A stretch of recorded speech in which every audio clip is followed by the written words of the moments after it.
All right, all right, all right. Here we are. Hello, Danny. Great to see you. Thank you for the daily heart me. Thank you for being here. Hey, Blue, what's happening? Good to see you. All right. We are rocking and rolling, trying out some new stuff today. A new intro video that gives me time to fumfer around and get all my technology straight before I come up, because I just figured it was better than watching me try to figure life out. All right, so here we go. All right. Well, look at that. We're getting cake. We're getting all sorts of good stuff. A few people have trickled in. Welcome, welcome, welcome. Now, according to the internet, today is Wednesday, July 14th, 2025. And I have to trust the internet with regard to the date because I essentially never know what day it is anymore because my sleep schedule is so weird. You know, this is real trivia, but why not?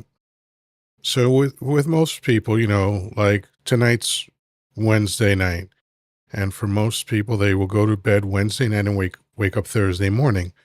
I'll usually go to bed somewhere around between 2 and 6 a.m. So I'll go to bed Thursday morning and I'll wake up Thursday afternoon. So it's easy for me to lose track of days. But that is a first world problem and really not a problem at all. It's just a convenience, really. But it does have its trade-offs, which is not knowing what fucking day it is.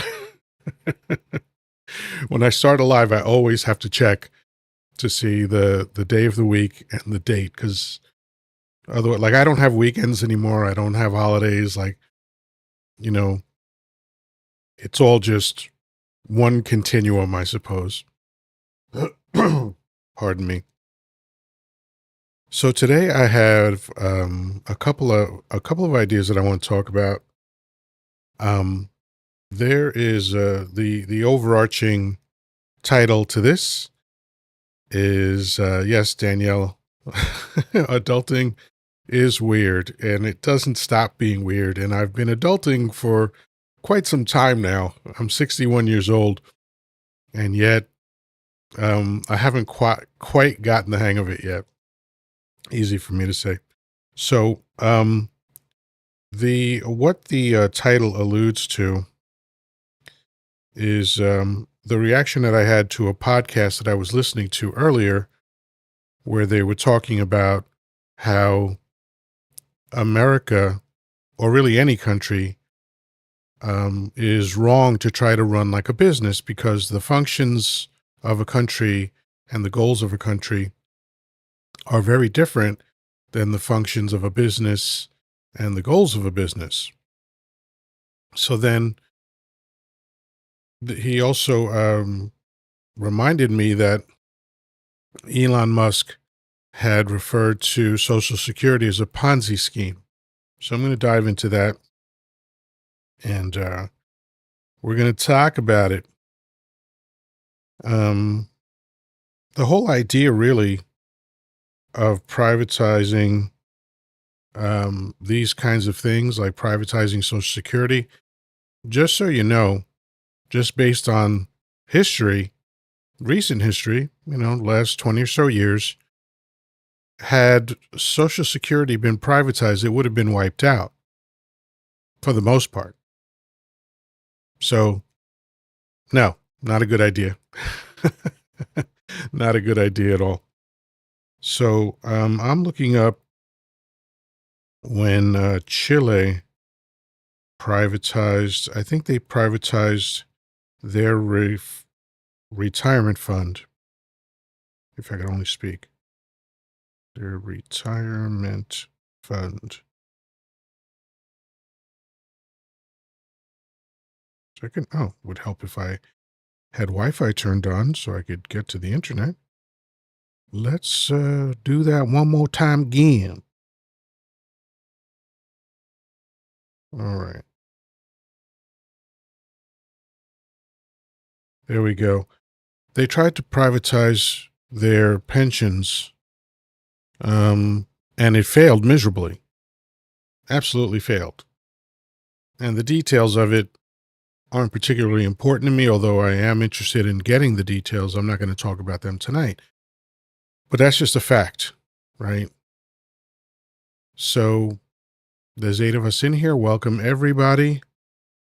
And please keep tapping the screen, get the live up. Mark M said if it had been privatized, the greedy politicians couldn't get their greedy hands on it. Actually, I think that's the opposite. I think privatization, I'm not a financial guy, so I don't know all of the details of this, but my understanding is that privatization would have given them access to it. Um, but I could be mistaken about that. So back to Elon Musk. The reason why I titled this Not So Smart is because of him. So I will give you the framework for what I'm going to say based on Jordan Peterson. Jordan Peterson is a brilliant clinical psychologist, was a professor, uh, gave amazing lectures. Many of his lectures are online. I've seen a bunch of them because I'm interested in psychology. And when he's talking about clinical psychology, absolutely brilliant, deserves all of the accolades and success that he got based on that. But the problem is that when he talks about anything other than clinical psychology, he becomes a blithering idiot. Like when he talks about religion, he just had a bunch of college students eviscerate him because of his inconsistent logic. And I'm being very kind when I say that. It's rather idiotic, actually.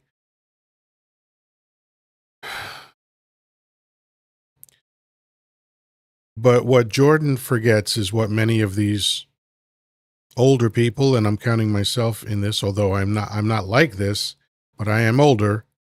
Some of them forget that the record of their discussions is available forever. So Jordan's problem is that he will contradict himself quite often when he's attempting to desperately be right about a subject that he's not right about. Like when he talks about religion, he's absolutely imbecilic. He doesn't know what he's talking about. He contradicts himself every other sentence practically. And these college students that, technically speaking, a man that brilliant could have easily run circles around, just eviscerated him. And I don't even think that's up for debate. I don't think anybody could watch that. It's a YouTube channel called Jubilee, and they do a lot of these like different kinds of social experiments. I find them rather interesting. Some of them are goofy, but some of them are very interesting.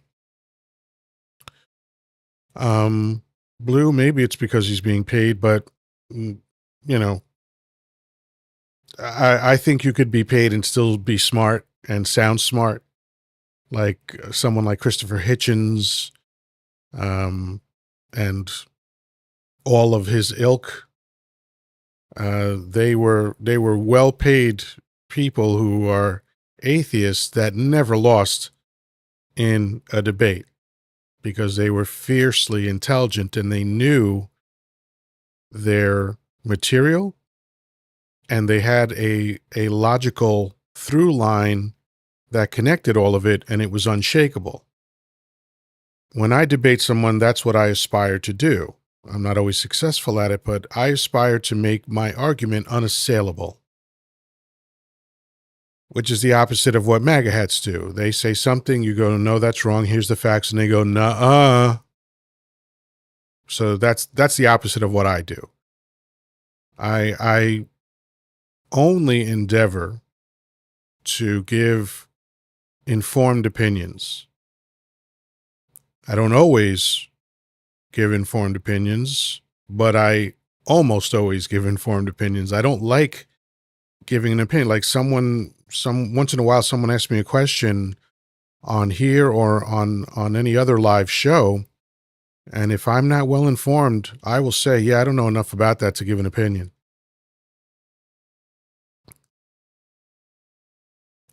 Eddie, yes, I am talking about the Jubilee debates that included Jordan Peterson lamely trying to give his ridiculously inconsistent take on religion. And what was great is that because one of my favorite podcasts is called Some More News, and they um, they love to dig through someone's catalog of available information and show their inconsistent logic or their outright lies. Easy for me to say. So why did I bring up Jordan Peterson to begin with when I'm going to talk about Elon Musk? Well, Elon Musk referred to Social Security as a Ponzi scheme. And I'm going to start bringing people up after I lay this out, but here's what I know. I know that the word Ponzi comes from a guy, the first guy who did this scheme. And a Ponzi scheme is actually very simple in its structure. Hard to execute, but simple thematically. So let's say you have you want to pretend you're an investor and you get someone to give you $10,000 to invest, right? The problem is you're not an investor. You have no product, you have no service, you have no skill. You just want money. So you take $10,000 from this guy and then you convinced a second person to give you $10,000. And then what you do is you take $1,000 from that second $10,000 and you give it to the first guy. And you go, look, I grew your money 10%.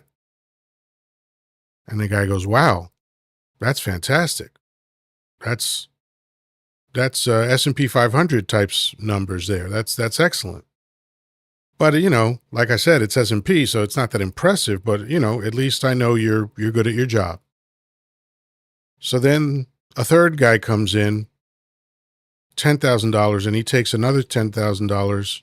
I'm sorry, he takes another $1,000 and he gives it to that first guy again to say, look, now you're at 20% return. So if you're ready to get serious, pony up. And now this guy's going to give him $100,000. And that's kind of how it works. And so you're never actually growing the fund because of successful trading. You're just siphoning money from Peter to pay Paul, as the old saying goes, right? And of course, that's unsustainable. But if you take the example of Bernie Madoff, the most recent and most highly publicized Ponzi scheme, well, not the most recent. I mean, what's going on in the White House now is a Ponzi scheme of epic proportion. But, Bernie Madoff is famous. He went to jail for this stuff because Bernie Madoff made the mistake, and it's only one mistake that he made, because he had pulled off a perfect Ponzi scheme. His one mistake was that he ripped off wealthy people. If he had ripped off poor people, we would have never learned his name, and he'd still be out there likely doing it. But he ripped off wealthy people, and they made him pay the price for it. So to call Social Security a Ponzi scheme, it means that you're a smart person saying an unbelievably dumb thing. But That doesn't make Elon Musk dumb because he said that on purpose. Elon Musk is smart enough to know that Social Security is not a Ponzi scheme at all. It's quite the opposite. We pay in, and then we are entitled to cash out, and that money is pooled for all the services and all the stuff. And the only thing threatening Social Security now is the fact that Congress borrowed against it and never repaid it. Otherwise, it would have been perfectly solvent. And the other thing that would have made it solvent forever would have been increasing the tax on wealthy people by 2.6%. Anyone that made $1 million or more a year, 2.6%. That's it. 2.6% more than they pay, which is still less than half of what they used to pay at the top level. They used to pay 92% after World War II and the New Deal. The top level of tax was 92%. And that was never on all your money. That was after your money crossed a certain income threshold. And that's, ironically, when America was the strongest financially, grew the fastest financially, became the world economic superpower because of the New Deal. And then Ronnie Reagan decided that he had to end all that. Ain't that some? So why did Elon Musk lie about that? Because when you are brought into the government under the auspices that you're going to find all of this fraud and waste and misuse of funds and inefficiency, the first thing you have to say is, oh, this is badly broken. I've been in the corporate world. I was in the corporate world for decades, and I worked for large enough companies because I actually worked for international multi-billion-dollar companies and all that other stuff, right? And they, once in a while, would bring in efficiency experts like Six Sigma or that kind of company. And when you ask a consultant if there's a reason for them to consult you, they will almost always say yes. That's what happens with defense contractors. When you look at the defense industry, it's enormous, it's global, and it's completely corrupt and evil. Because what a defense consultant says all the time is the sky is falling. Everything's terrible. Everyone is out to get you. We got to do this and that. And we're the ones that could help you draw up a plan for how to do that. And we can connect you to arms dealers that can help you with that. And we can connect you to technology vendors that can help you do that. And so it goes. It's this ever growing behemoth of an industry. So when Musk said it's a Ponzi scheme, he just wanted access to Social Security. That's his whole gambit was to gain access to information, and he got it. And it doesn't matter that he's gone now. The damage is done because Palantir now has that information, allegedly. But let me start bringing people up. Let me see if I could do it on my phone. I wasn't able to do it the other day, but maybe, just maybe. Nope, can't do it through the phone. That's too bad. That means I got to do it the old-fashioned way. Manual mouse labor. Okay, let me start with Danny. All right, Danny, I'm bringing you up. Hopefully that will work. It is working, it looks like. Danny, what's cooking? Oh, for some reason I I had a can't. Oh, great there you go. live today.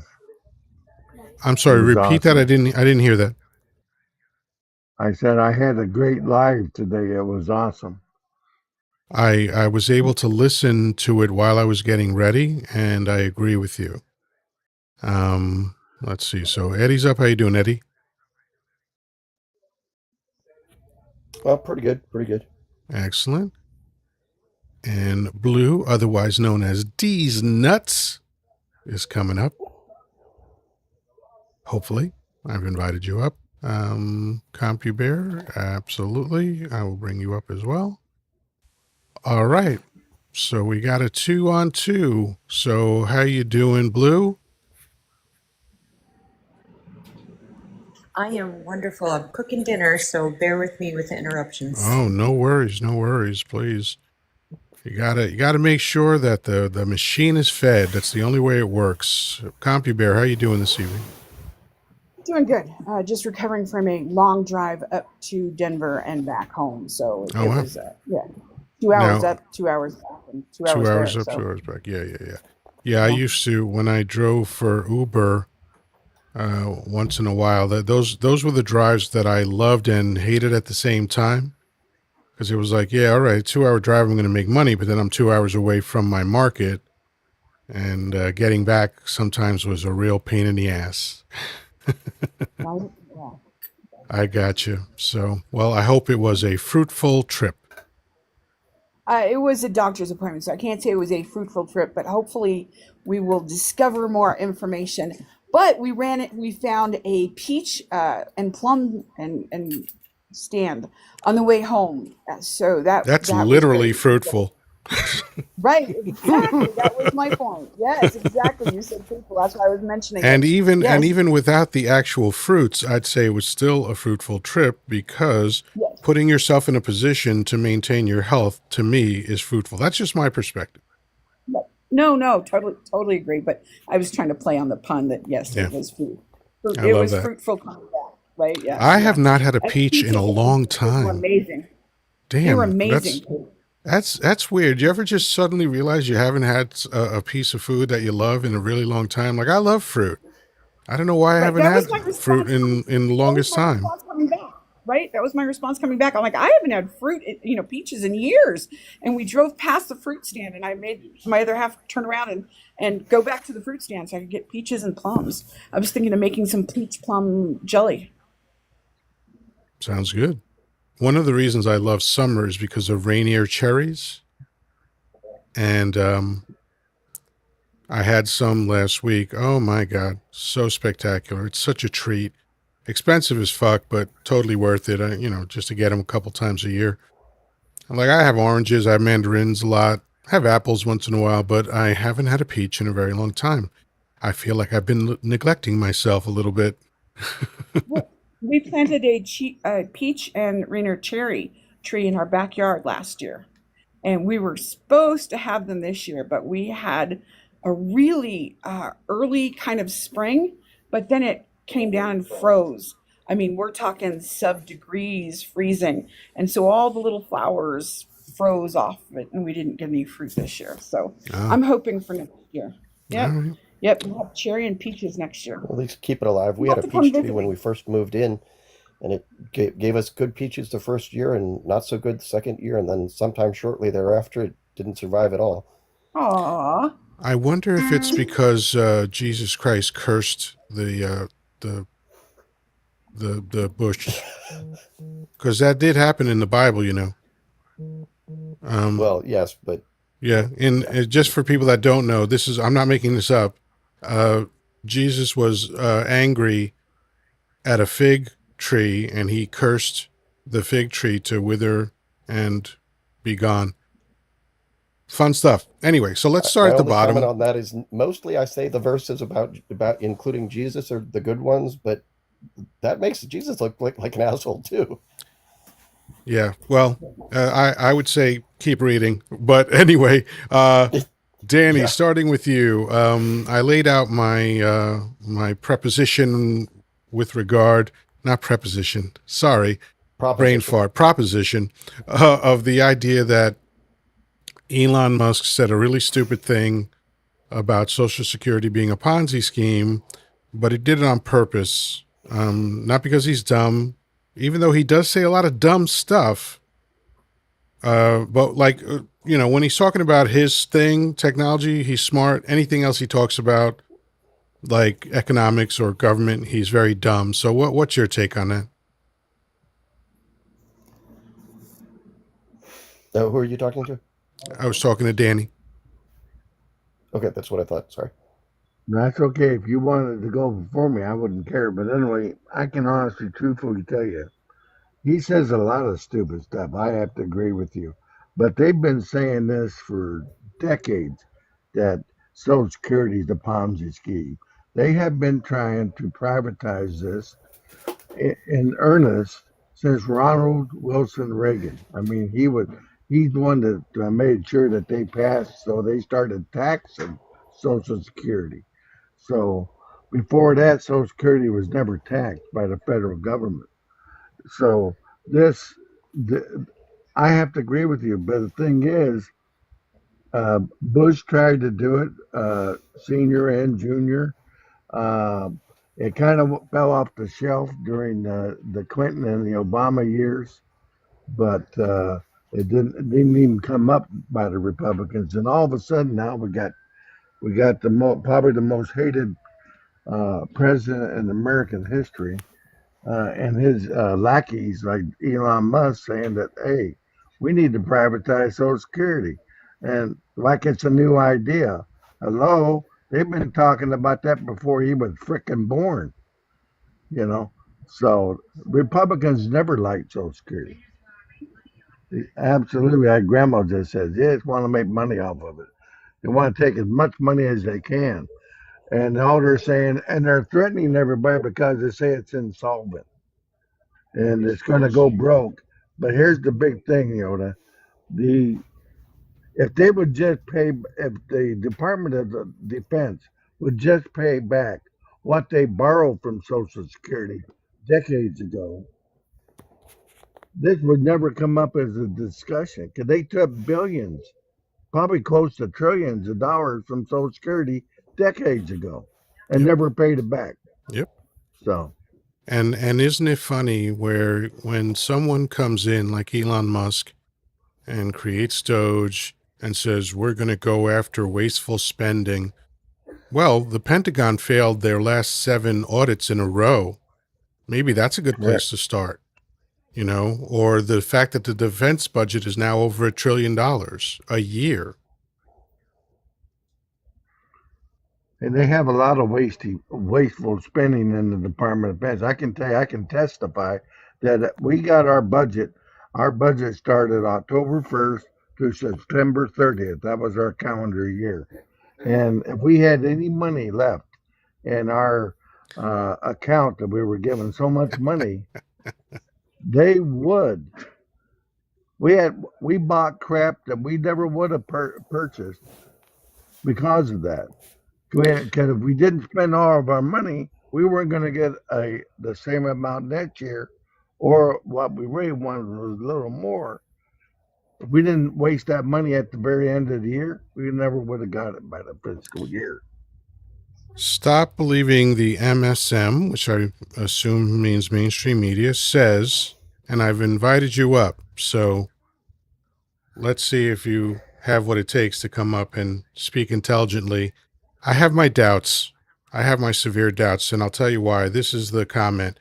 Every, in all caps for some reason, the word every, I don't know why, but every election, the Dems lie and say 3 right, I guess he meant the right, is taking away SS, and it never happens. So, stop believing the MSM. I have to assume that you just woke up out of a very long coma today, because it just fucking happened. You donut. But since you didn't come up, guess what? Let's see. Yep, you're done now. I never have to read another ridiculous comment from you again. Wow. Yeah, Danny, I remember when I was watching the Joe Rogan show, and this guy that owns a coffee company was talking about how he got started, and while he was in the military, because they had not spent all of their money, he was able to get a $50,000 coffee maker, 50,000, to make fucking coffee. I got a Farberware for about $40. It does a great job. So I'm guessing that when you make coffee in a $50,000 coffee maker, you get a reach around as well. I don't know what the fuck that's about. But without any lube. That's yeah. it. So Eddie, what do you think of Musk's nonsense about how Social Security is a Ponzi scheme? Well, I had a couple of thoughts. First, to the comment that it's a Ponzi scheme, it is true that the very first people that received money from Social Security got more out of it than they paid into it. That is true. But it was like a very short-lived, I don't know if it was a handful of people. Which like still isn't the definition of a it didn't Ponzi last scheme. that long. Yeah, no, you're right. Your second point, where you said that you think that Elon isn't actually that dumb, I think maybe he is, but that's not the point, because he didn't. He could have believed it, he could have not believed it, but he did it for the same reason you said. He did it to manipulate people, regardless of whether he actually believed it in himself. Right. And then on the final point of what's going on currently, technically, this is the key word here. They have not removed any money from Social Security, but they have decimated the number of people working for it, such that it is harder for people to actually get the money that they're supposed to be getting. And then again, agreeing with you and plenty of other people, the simplest way to keep it solvent would be to remove the cap on the Social Security tax, because it doesn't make any sense. Okay, so for people that don't know what that is, Social Security, and I think FICA works the same way. You know, you get money taken out of your income for that, right? But for reasons that don't make any sense to anybody except the fact that some wealthy people are greedy fucks, they stop taking money out after $100,000, which means that this is what Warren Buffett said about how he paid a lower effective tax rate than his secretary did. So he paid more money in taxes than she did, just based on the sheer amount of wealth that he had at the time. But the percentage that he was charged was lower than the percentage she was charged, which makes no sense. Would you like me to explain a little bit of that? Why there's a cap? When we get to you, absolutely. Okay. So, Blue, what is your idea on this? I actually, I know Compu is incredibly versed in this, and I kind of want to hear what she says before All I right, rant. CompuBear, you're on. Okay, so first, to answer your question of why there is a cap, because there's also a cap on the max amount of Social Security you get. It's a little over, it's between 3,000 and 4,000 depending upon the year that you can receive in. So paying more into it, right, even percentage wise, let's say, doesn't mean that you're going to get that part of it out of it, and what you get back is based on what you've paid in through the years. So they put a cap on, it's 200 and I think 50,000, but it varies from year to year what that cap is, because anything more than that, and you're not going to be able to, it's not going to matter. It makes no sense. You can't get it back because there's a cap on how much you can get back per month. That sounds incredibly dumb. So what they said was, so if you make 500,000 a year, you're only paying in for the first 200, based on the first 250,000, because when you retire, you still can only max out at getting 3,000 and something back, but between 3,000 and 4,000 back. Yes, we should remove that cap. It would make it a lot more solvent. Totally agree with that. But when that was set up, that was 60 some odd years ago, and people never thought that the average person would be making above 250,000. I'm telling you. No, I get it. I'm not disagreeing with what you're saying. It's just, when the Constitution was writing, these motherfuckers signed it with quill pens. So who cares? Shit changes. Right, and we should change that. And we've been saying for years we need to move that cap up. We need to move it up drastically. And we've been saying that since Reagan, right? We've been saying that since Reagan we needed to move that up, and it still hasn't gotten moved up. Same thing with minimum wage. The second part of this discussion of that is we realized that during the Iraqi war, or before the Iraqi war, when Colin Powell got up there and said, "Oh, we need to go do this," there was this huge discussion, if people don't remember, about borrowing from Social Security to pay for that war specifically. We have to say And it was conflict or something else. Yeah. conflict, to pay for that conflict. They specifically said they were going to borrow to pay that conflict, and they had a game plan to pay it back. The problem is that they keep voting down not paying it back. So one of the huge reasons they want to privatize it and dissolve it is so that they don't have to pay it back. And right now, with interest and everything else, we're talking about several $trillion that the U.S. government owes the Social Security part of the government, and owes it back into there. If we had that money back that they took out or borrowed for the conflict, we would be completely solvent. This would not be an issue. We would not even be having this discussion at all about it being insolvent. So what we're talking about really is just more corrupt people telling us more lies and making up contrivances for why their lies make sense. It's all nonsense. And again, we already have the evidence. One of the things that I love about delving into history, even at a cursory level, is that you see that all of these issues have been addressed in the past. And like when you take the New Deal, that to me is a great example. But what's frustrating is that the New Deal and then what Clinton did by being the only president to zero out the debt and deficit, they turned out to be the exception rather than the rule. So we know what works. We know trickle down doesn't work. It's over 40 fucking years of that nonsense already, right? We know it doesn't work. And still people are talking about it. Still people are talking about how, oh yeah, give money to the wealthy and they'll take care of everything. They don't. And that's not to vilify wealthy people. They just don't do that. That's not how they handle money. They invest and hold. They tend not to circulate the money in the economy the way that the middle class does. And so it's not that these people don't know. These are very intelligent people that are running the government for the most part. There are exceptions like Hexeth and Bondi and those, this latest crop of weeds that got into the administration. But for the most part, when you look at the Senate, when you look at Congress, for the most part, we're talking about very intelligent people. So it's not possible that I know something about the history of the American economy that they don't know. They know this too.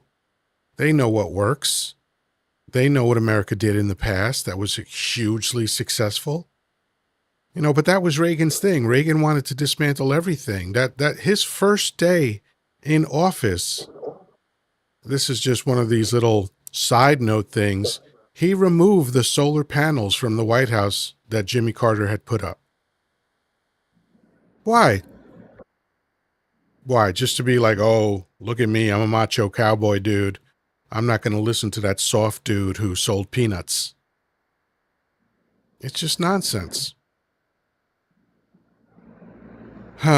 So I wanted to finish. Elon, that we got into Social Security. So when Elon first, the whole point of why Elon went from agency to agency was actually to collect names for a database. He's trying to put the biggest database together of every person that lives in America. And that was really his ultimate goal, which is why he went into each of the departments to, quote, redo it, with the back door being, oh, now I can download every database from every department, put it together put it together. And so that was really the point. But when he got into Social Security, and because the system is written in COBOL, he went through and tried to discover one who was in the system, but he didn't know how to run the database to figure that out. And when he ran it with everyone that had ever been in the database. including people who had passed away because he didn't put the right parameters in checking the database and didn't understand that because of the database's age, when someone passes away, they put a null field in the date in which they were born. So it looks like these people were 120 or 130 years old, 150 years old, but were not. And so he believed at that point, oh, he had to redo the entire software, and discovered that has been discussed for the last 20 years. Yeah. And And if I don't it's believe that working, either. I don't believe that he believed any of that. what I don't think he was confused about how COBOL worked. oh no, he has no idea. It is so foreign to him. I've heard that from many people before he even did that. He has no idea how COBOL worked. That Well, just blew him, neither especially do the I, little but I minion. still understand what you explained, and I've heard other people explain it too. So this is what I'm saying. This feigned ignorance is purposeful. It is exactly what you described. What I described the same thing earlier. I said he wanted to get access to the data. The first thing he did was not that, though. The second thing he did was get access to the data. The first thing he did was target every agency that was investigating his companies. Right. So Right. so he accomplished both of those things in succession. But, again, I think everybody understood what you just explained about COBOL. Are we going to suggest that nobody could have explained that to Musk? I'm not saying that no one could have explained it to him, but I have a feeling that his 19-year-old and 20-year-old minions who were doing the job had no comprehension because they're too young to eat. I mean, this is long before they Well, were we're around. we're not What talking if, about them. We're talking about him. But let me get to and Tyler Hutton for a moment. they wanted to, He made. what they wanted to Hold do on is one sec. not do it. He said something like, "Oh, the New Deal was a disaster and racist as hell." Well, I won't address the second part. That's likely since we're talking about America. But the first part, I would have to just say that every economist who's ever won a Nobel Prize disagrees with you on that. So I'm just going to go with that. Okay. Trickle down economics does not work. It's been proven it doesn't work. It has been laid out for a long time. We've had study after study after study that proves that trickle down economics doesn't work. And trickle down economics on steroids certainly is not going to work. And we do need to go back to taxing the wealthy and the corporations, maybe not 91 or 92% like it used to be, but if we went back to even 75%, above a certain amount, we would as a country be so much better off than believing that these people are going to take the money and put them into the corporations. What they do is buy back their own stocks. And when they Right. buy back their own And stocks, lay it off just makes it worse employees. for everybody else. Right. It just makes We've it had worse for 50 years everybody to else. see whether it would work. It hasn't worked that whole time. Right. Well, it was never an economic model from what I understand. It was just a talking point. Like it was just literally something invented by Republican politicians to try to get over on the public. Randy French says Repubs and Dems are both rich, but they do it in different ways. All right, that's kind of a vague statement. Maybe you want to flesh that out. I think one of the main differences, because I'm not Democrat or Republican. I don't care about any of that shit. That's all just sounds you make with your mouth, as far as I'm concerned. But the history of the Democratic Party from the 60s forward, because we have to demarcate the 1960s, because that's when the parties flipped. That's when the Southern strategy took hold, and Democrats became different and Republicans became different, right? So since the 60s, last 60 plus years, um, the track record of the Democrats, especially with regard to job creation and economic growth, is undeniable. Republicans come in and they wreck the economy, and then the Democrat comes in and fixes it. That's been the cycle. And again, no one has to believe a word I'm saying. Just go look at every economic, uh, all of the economic data related to every administration, And you'll see that what I'm saying is 100% true. Spot on. If I could piggyback on that, I mean, not only is that spot on, but it's the cyclical event, and I wish people understood a little bit more or delved in a Hold little on one bit second. more. I'm sorry to interrupt. Tyler, saying, of course, I won't address it. What a goofy thing to say. I just didn't feel like delving into the racist aspect of it. I dealt with the part of the conversation that we're talking about. And if you don't like it, feel free to go to another live. Mm-hmm. Well said. It's true. Energy goes where energy flows, and we don't need to go there right now. We got to fix the minimum, the surface right now. I think that when individuals learn about, you get your paycheck and a chunk comes out of taxes, you can claim 0, 1, or 2, or 3, or whatever.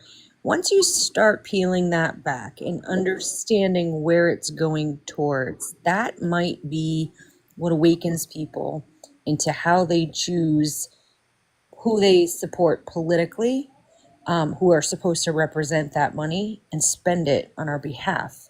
And that's why there's a divide, because there's a divide with money and there's a divide with religion. But there is two things that have been occurring where both sides are borderline. They are both, let's just call it a spade a spade. They are corrupt, because they have someone financing their political agenda, but deep down have an ulterior motive. So, for example, I think it was Australia. I just saw some video where it was like, you no longer can have anyone of any agenda support a political party. It can only come from the people. I think it might have been Australia. But it's brilliant because the more you allow that, the rich get rich, the rich get richer, the rich get richer, and they no longer are serving the people, the majority, and the country and our freedom and the benefits that we have to be free in this country. They're supporting whoever's backing them and paying the most. And gosh, if I could find that video, I just saw it today.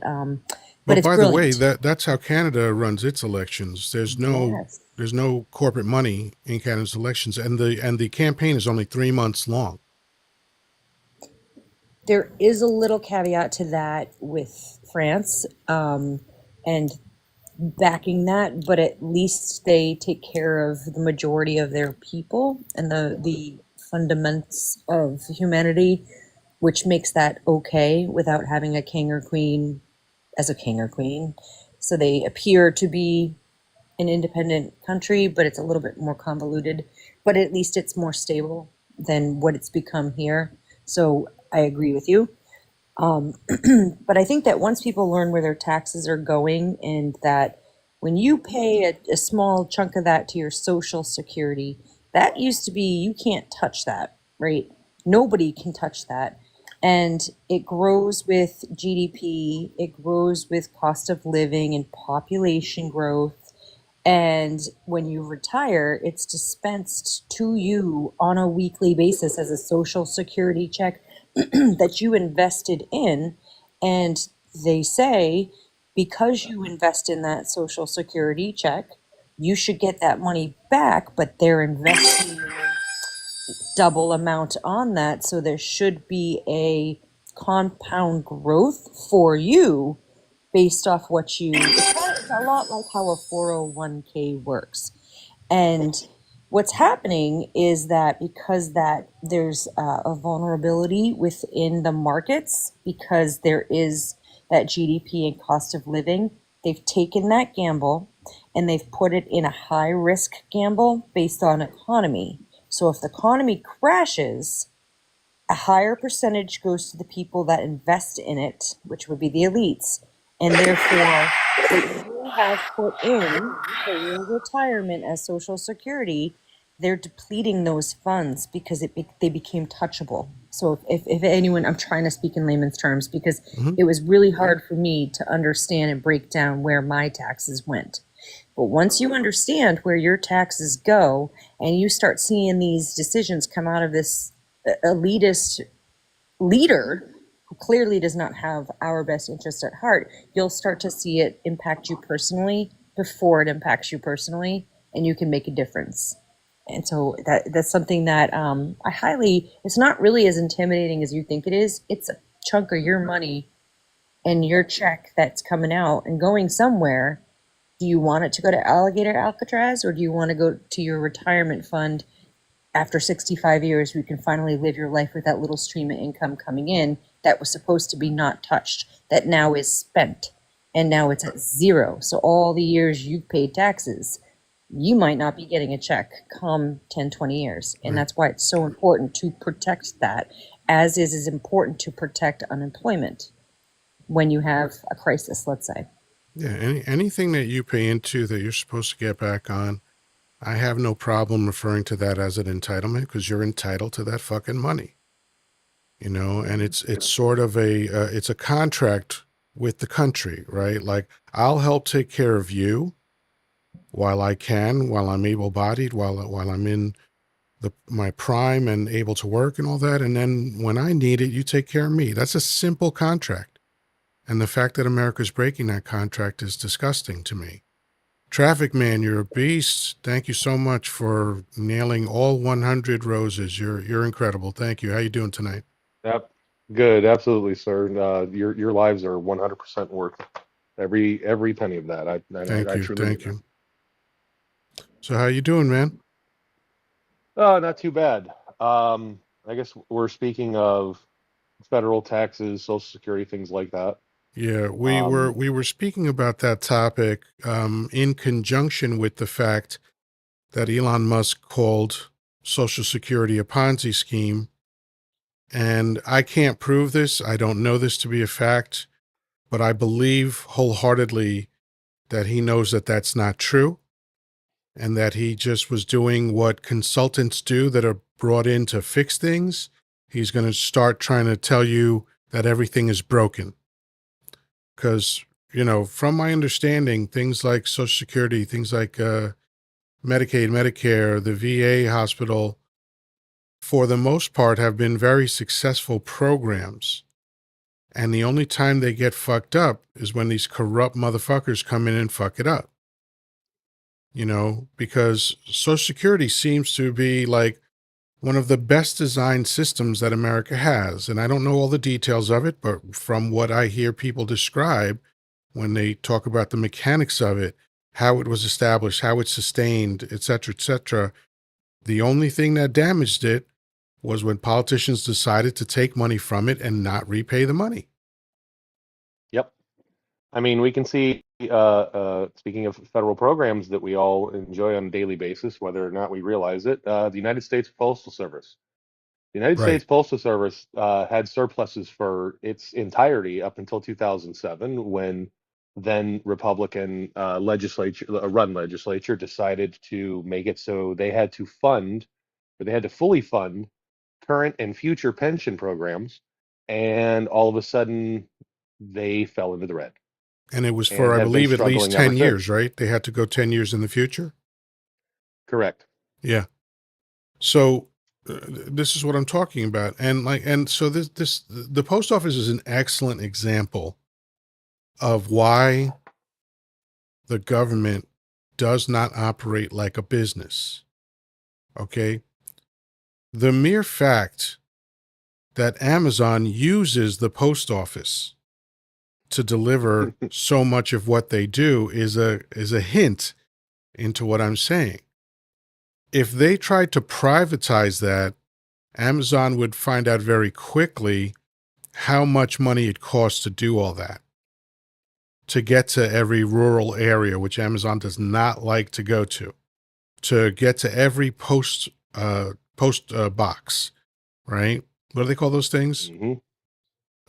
Not post box, whatever it's called. Mailbox, right? It's not, Boxes. say again?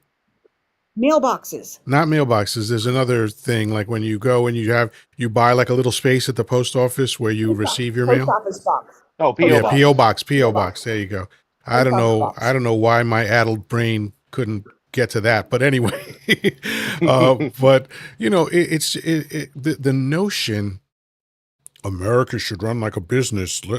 And here's the thing: sometimes I like to reverse engineer these things and sort of concede to the wrong thing in order to get to my point.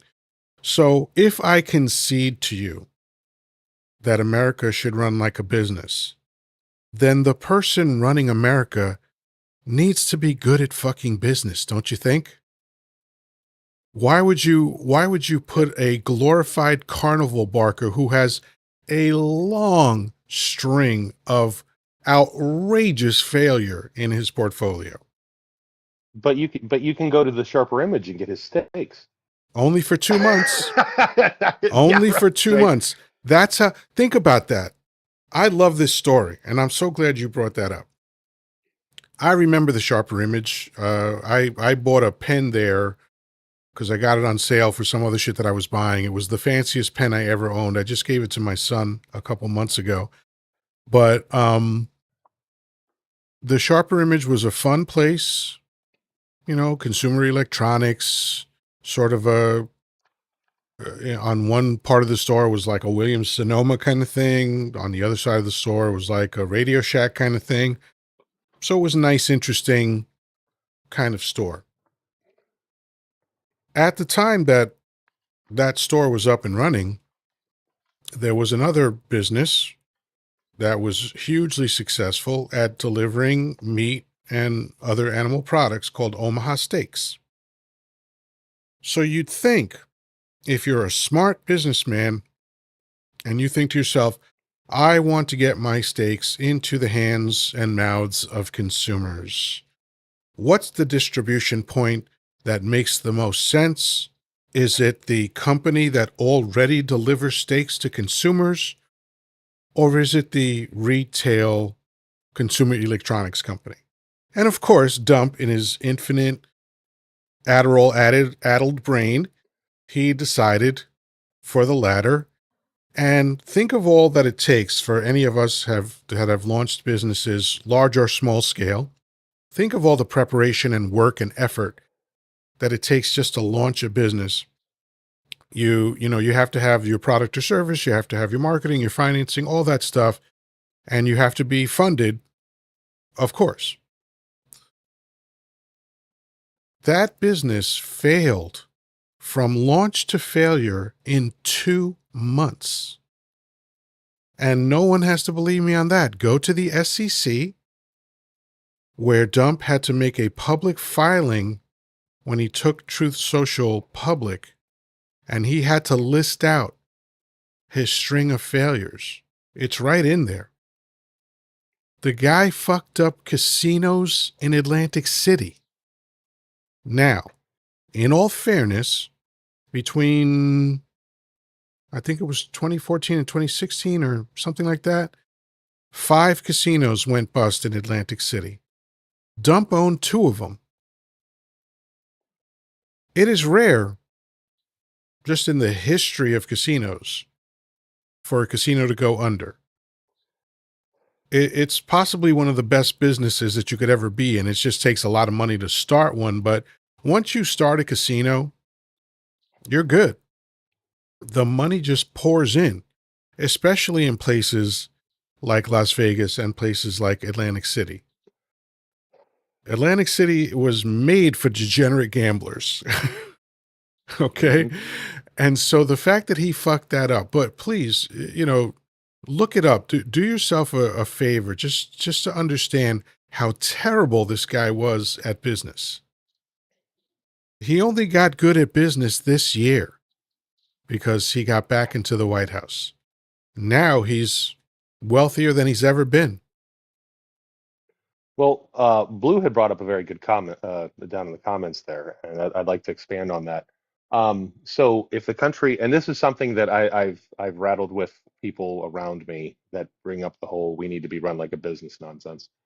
Okay, cool. So, like, if the country ends up being profitable, am I getting a dividend check at the end of every month, at the end of every quarter? Like, Exactly. how does that play? Yeah, how does that play out? If we do this, who then becomes the CEO, the CFO? Like, what is, you know what I mean? Like just saying the statement, well, we need to run it like a business so it's more efficient. Okay, there's more than just saying we need to run it like a business. That there's Yeah, I don't understand. Government was never meant to be profitable. Government was there to provide services, Yeah. and to, make sure that everybody was treated fairly. And obviously, we live in America, so that's not a reality. But Yeah. Right. But you are right. That's the understood goal of the government, and it's an enormous undertaking. When you think about things like sewage systems, the electrical grid, getting fresh water into your home, carting garbage away, paving highways, feeding 300 and roughly 50 million people every day, you start to understand this is an enormous task. And the citizens have offloaded the responsibility of completing those tasks to the government. A good government takes care of its citizens. A good government says, if you get hurt, if you get sick, if you are disadvantaged in any way, whether it's a condition that's mental, physical, or any other thing, we are not going to let you fall through the cracks. And America is the only developed country that has no problem seeing its citizens just perish because they have one bad thing happen to them.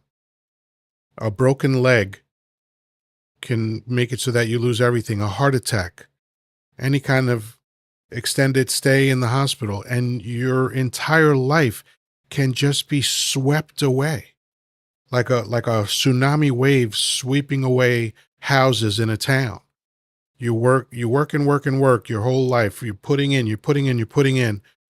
Then it's like, okay, it's my turn to get taken care of. And they're like, nah, we got nothing for you. It's funny that you had brought up about the infrastructure. Right now, there is a large scale water line upgrade going on in my community. It's a multi-year program. That basically what is it? By the end of 2035. So I mean, it's a big program. We're going to have, I think it's 85% of our water lines, mains, secondaries, all that stuff, are going to be upgraded to a more modern, more eco-friendly, and less poisonous to your body kind of piping, in our community.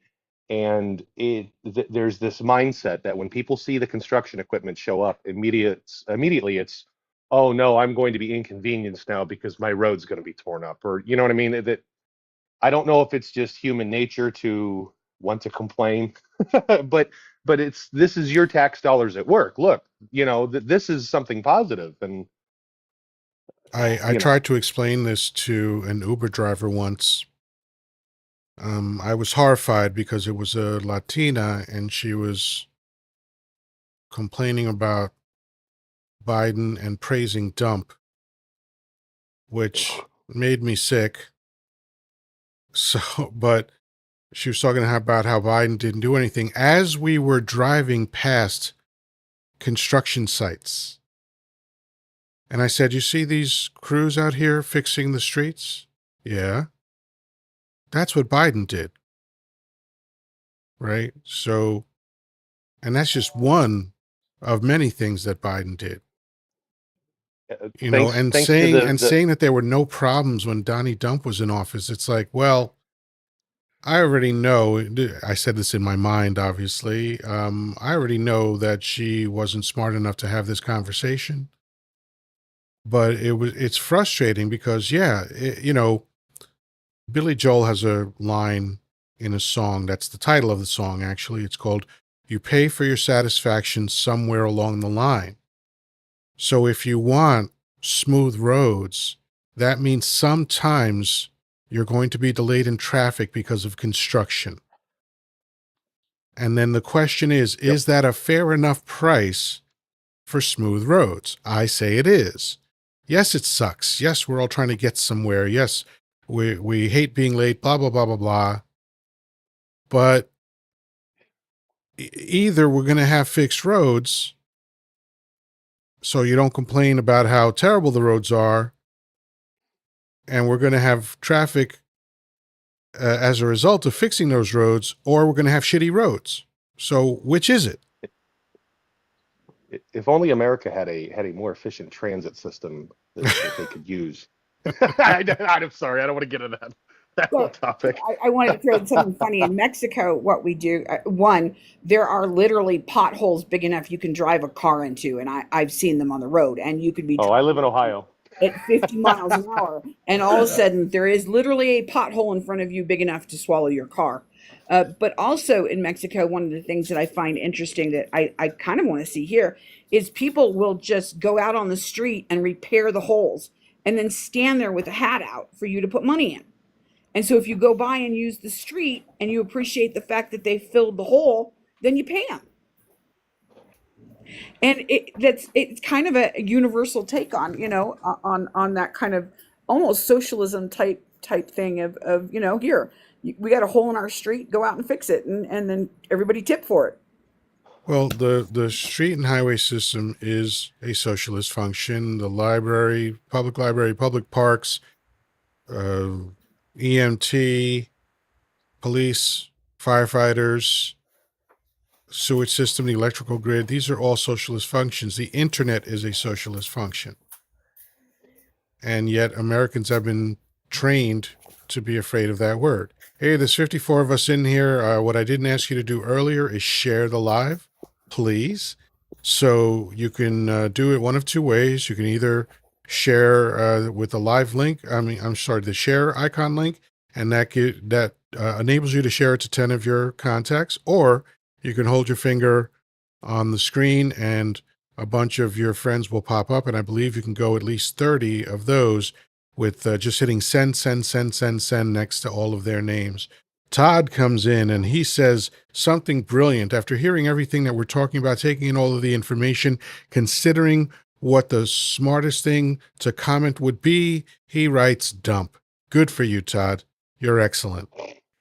So I read today, for interestingly, Oh that wait. they say, I'm sorry. I didn't want to interrupt, but Todd came back with a follow up to his first brilliant comment where he said dump. He has said dump again.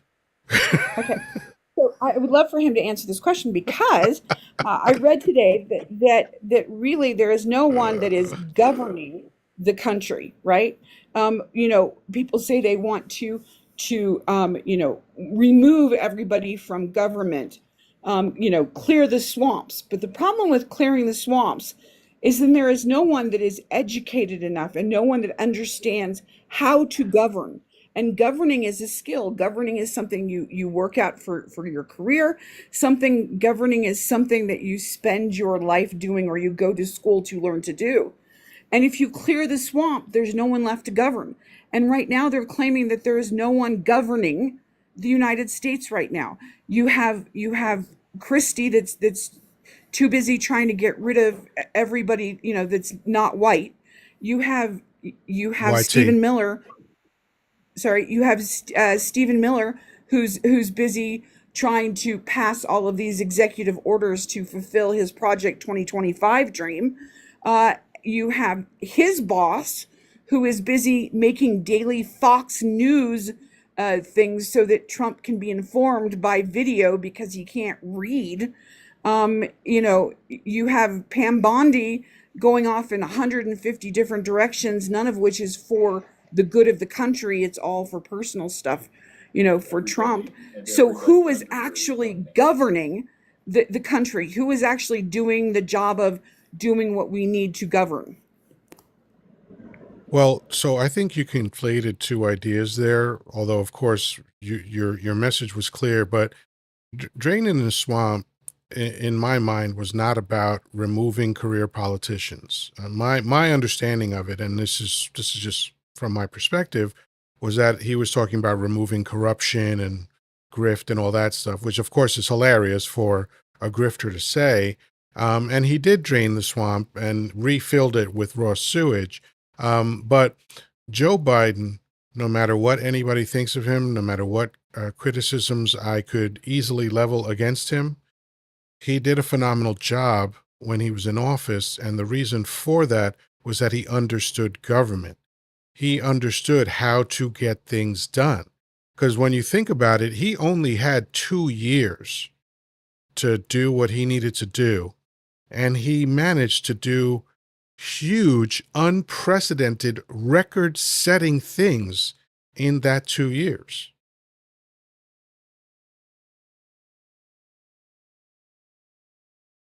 If I may, real quick, I'm not I don't. my only comment was that I was my gonna say, real quick, and I'll end it.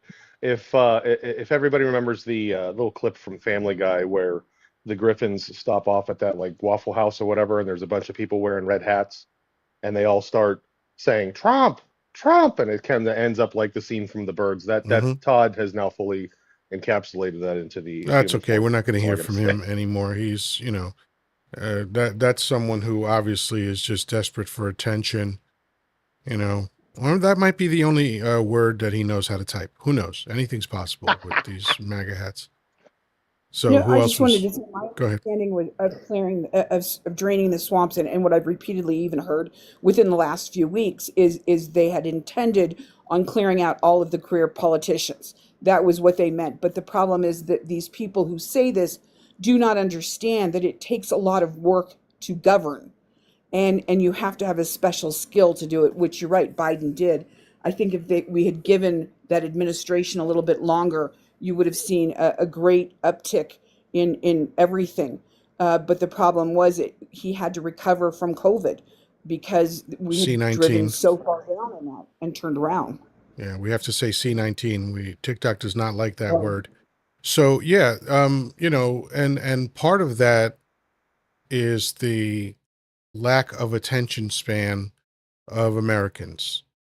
The fact that they don't understand that wrecking the economy can happen with the stroke of a pen, but it takes years to recover from that wreckage.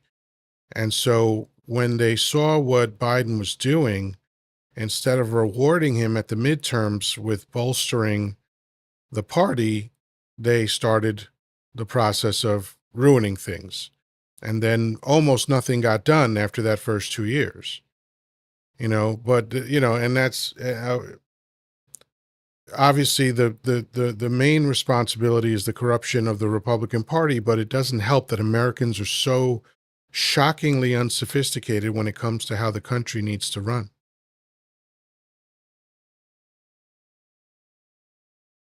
So, Blue, is there, hold on. I don't know why I keep trying to read these on screen. This is why I connected my phone to the live so that I could. Is there a way both opposing huge. and rightfully opposing sides can bridge and meet in the middle?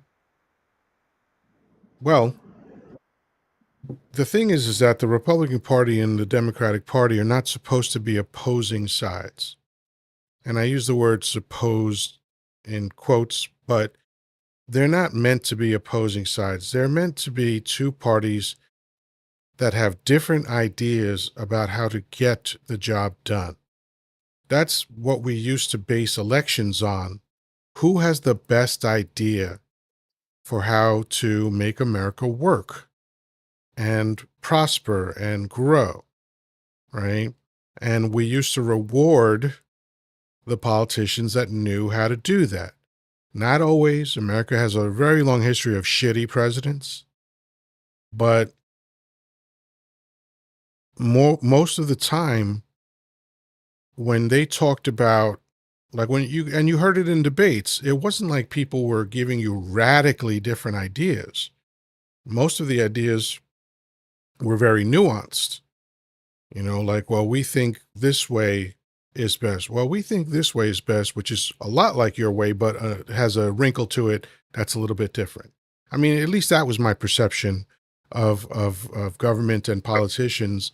It wasn't like the parties were truly opposing. And again, the other thing is that I have to go with what Carlin said, that government is there to give you the illusion of choice, because even though they claim to be so different, when they get in, the same thing keeps happening. And of course, not exactly the same thing, and of course, to varying degrees, but we don't have these radical changes because they promise radical change, but then we never get that radical change. So until 1978, there was actually very much a crossover. Even though you might be a Republican or be Democrat, there was actually a crossover when you compared the beliefs of the senators and congressmen, so that there was a huge crossover in them. In 1978 was the last time that we had that crossover, where there were conservative Democrats and liberal Republicans, right? And that divide started, and it's been dividing further and further away. But back then, they used to at least work together on issues. They would compromise. They'll say, "I'll take this if on this one, if you will give me that one." And there was a huge amount of compromise across both aisles to be able to get laws passed or get things or bills passed. And they just don't do that anymore. And that stopped actually in about the mid 80s, was the compromise stopped, and people just kept to their partisan sides and didn't try and work on issues. Biden, I think, was probably one of the few presidents that was able to get some of that done because he'd been in a Senate for so long, that he knew everybody for so long back when there was crossover. But I don't see that ever coming to be again unless we can really figure out how to do that again. I think Clinton did it too. Yes, he did. And plus, on top of that, back when that was going on, that Comper Bear was talking about and everything, they actually passed budgets. It's been decades since they actually passed a budget. It's always continuing resolution. And if we don't get back to compromise being a dirty word again, if we don't get that removed and have them people start working together, we're never going to get anything accomplished. It's always constantly going to be, we're going to shut the government down and this is going to happen. And if you don't do it my way, it's the highway. And we can't survive. This country cannot function like that. Right. I agree. Vicky, how you doing? I'm good. How are you? Can we get Michael I'm to either excellent. come up or shut up? That would be nice. Yeah, he's really kind of full of it. I'm so That's tired of okay. the He's just a quit MAGA hat watching propaganda CNN parrot. line. That's all. I haven't watched CNN in years. Yeah, I love I being don't have accused of cable that. I because don't I watch live in any mainstream 2025. media at all. And I keep getting accused of, being a victim of liberal media. And I'm like, how's that possible? I don't watch any of it. But so other than that, Vicky, I don't know how much of the conversation you caught, but share whatever you'd like. Oh, I've just been kind of listening. I really kind of jumped in just probably about 10 minutes ago, and so I've just been hanging out, mostly spewing stuff against you know who and getting grumped at because I had a tremor in the middle of trying to write a word. But that's what happens whenever you get old and you have tremors. But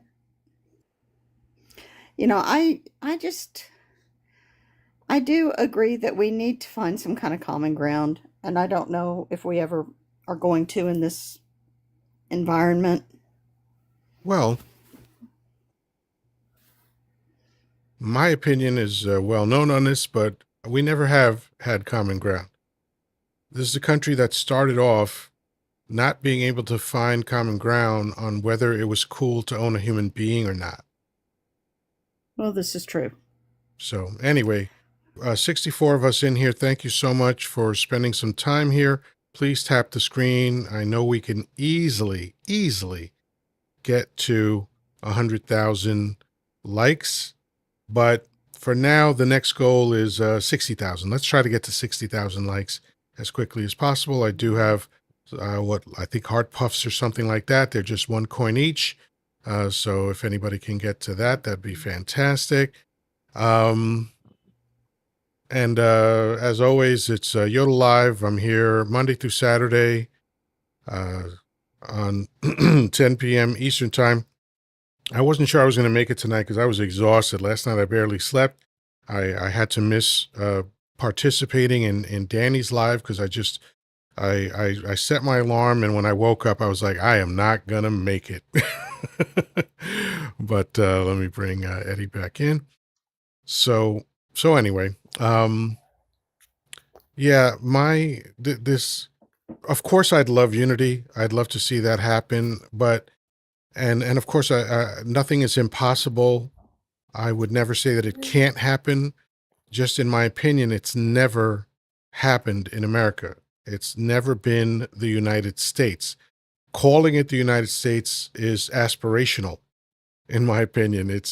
I can't look at any era, even a 5-year span, because when I first started asking people to tell me when America was united, I would ask for a 20-year span, but I saw that was almost impossible to reach. So I was like, give me even a 5-year span where America was united and everything was, wonderful for most people and all that other stuff, which is a separate question. But, you know, I've never had anybody be able to answer that question. So again, is it desirable? 100%. Is it likely to happen? In my opinion, it's not, but I hope to be wrong about that. Well, what does everybody I else have think? to. Let's go. We've sort of reordered here, but we haven't heard from Blue in a minute. Blue, what do you think about that? Can we unite? Has it ever been united? Can we unite? And if we can, what will it take to unite us? Oh gosh, you always get me right when I'm gonna go pee. but Well, please, but I'm not. you I'm can not. please. I ran I out don't of want you that. to stop you from doing that. So you can come back in a few minutes. To me, I would say Occam's razor. Sometimes the simplest solution is truly the answer, and we get so distracted by noise. This guy in the comments harassing people, and he harassed my friend Vicky, and I really love her and adore her, respect her deeply in everything she says. So I want to put that out there first. But I think Occam's razor is that yes, history does repeat itself. And I said this earlier in the comments on MBM's live. If you guys don't follow Danny, please do. He's one of our veterans. Support him as much as you can. They fight for our freedom. And yes, but I will say that I lost my train of thought there because I got excited about supporting our veterans. But I think that if you put the noise aside and you bring yourself to humility and be humble, hold yourself down for a second and stop feeding one side or the other and putting titles on people or going as far as like name calling, or just remember the person you're talking to on the other line, the other side, just like what Vicky said, she has tremors. Like, I didn't know that. So sometimes if she types and she makes a spelling error, give her grace. Give people grace. Give our veterans grace. Give people who have a hard time with something that happened in their life and they just need a little grace. And stop beating up on them for having an opinion and silencing them, because that's the greatest thing that we have. The gift that we have is freedom and the freedom to speak. But be articulate in the words you choose to speak, because you can really hurt people because you're hiding behind a camera or a phone or a computer. Be aware that your words have meaning, and you'll forget what you said tomorrow. But whoever you hit with those words, they're going to remember forever, and you're going to change them. Just like the rhetoric of our current president right now. He says these things. As a leader, he's supposed to find the middle ground between two sides.